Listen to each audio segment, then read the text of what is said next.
Kaugnay pa rin ang lindol mga kabrigada, puntahan naman natin ang Brigada News FM sa Cebu.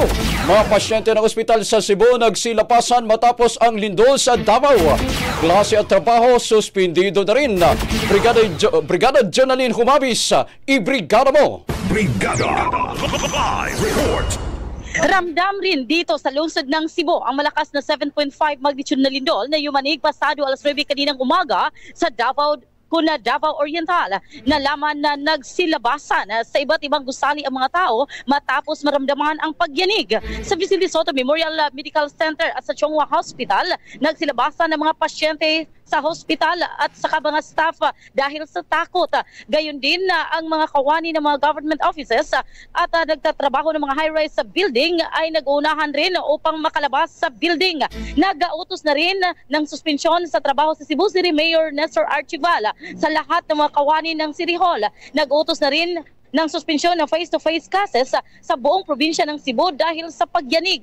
Sa ngayon, wala pang naiulat na sugatan dito sa Cebu dahil sa nangyaring lindol. Brigada Jonalyn.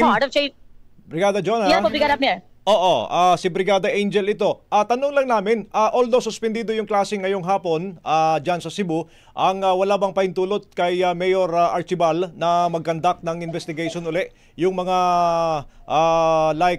yung mag-inspection sa mga buildings dyan, lalo pat may mga ospital na tinamaan din ng lindol dati na may mga crack dyan sa Cebu.